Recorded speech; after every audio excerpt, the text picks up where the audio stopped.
Snapchat is a camera, like invested in camera as a tool to allow people to communicate with their friends and families. And if you see the evolution of the platform, of how we've taken this from a communication tool into building Discover, which is a way for people to discover the world around them. We've been very excited recently about our ability to add, to allow the ecosystem of developers and creators to bring their innovation to our very engaged communities. Minis is one example where we're able to partner with partners like Headspace and to bring their innovation to the platform to allow people to meditate on those platforms. And we can think of tons of examples of how those innovations could benefit our community. As a result, you would see Snapchat, an ecosystem of partners and developers that are bringing their innovation to our engaged community.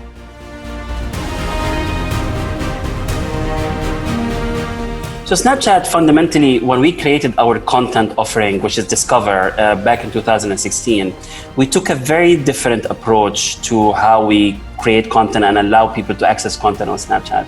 First, we select our partners and we select them based on a criteria that depends a lot on credibility and ability to create credible content for our community. Then we create curated experience on the platform. Snapchat is not a town hall. All content that created by publishers on the platform is actually curated by credible people and journalists that are credible in that area. And then third, we provide a layer of monitoring that allows us to deal with any content that we believe is not by our guidelines that we created, that doesn't adhere by them. So as a result, we kind of like seen that strength benefit us in this whole challenge of fake news and news feeds. And we took advantage of that in the pandemic to allow our community to access information and provide them with the tools and the credible news that kept them informed in a timely manner and from very credible sources.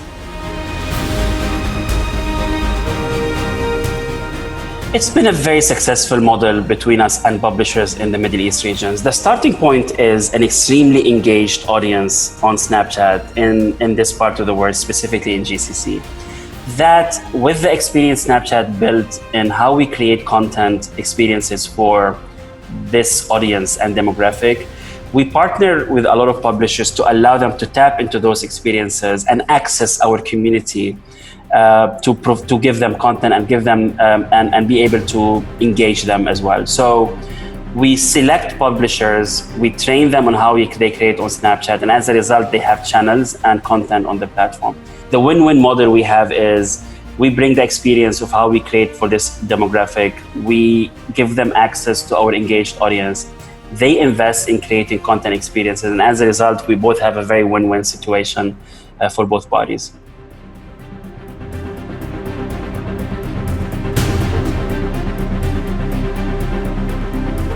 So when the pandemic hit, our focus really was on first supporting our community, the well-being of the community, making sure they get all the support we can give to them, from credibility of news, the sources, well-being support. And when it comes to the market, we actually focus so much on helping the brands and markets be able to get through those challenges we've been facing, be it physical and local with the lockdowns, or be it driving value to their businesses and understanding what changes are being impacting our business and industry, and how would that taken from there.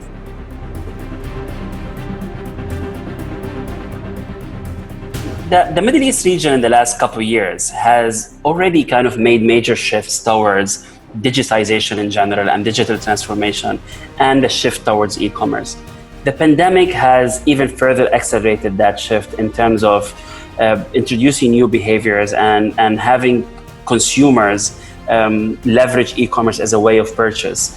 As a result, this pushed a lot of the traditional companies now to accelerate their own plans towards e-commerce and digitization. And we believe this is going to be the theme of the industry moving forward, at least for the following 18 months, in terms of how can we build the capabilities in the market and the ecosystem to allow that shift and that acceleration to be healthy and of value to companies and consumers and communities alike.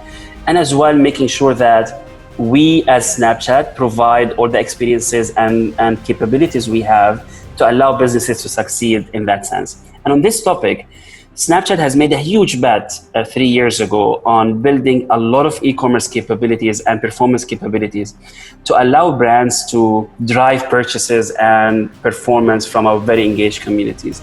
And we've done an amazing job in the last year driving a lot of performances this way. I'll give you an example.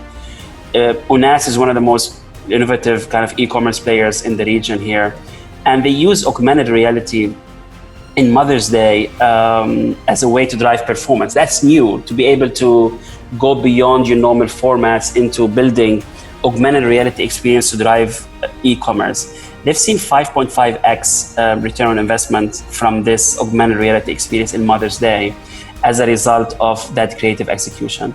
And we believe there's a huge opportunity with AR to drive those experiences, and as well to leverage the engagement of the community there. So to summarize, the Snapchat's engaged audience is already kind of active in the e-commerce space. Our investment in technology to drive performance has allowed a lot of the partners to tap into these audiences and drive a lot of really massive results.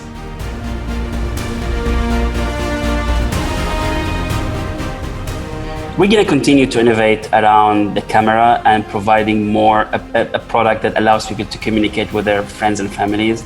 But as well, we are going to localize further and work with local publishers and content creators to make sure that the content experience of Snapchat locally is relevant.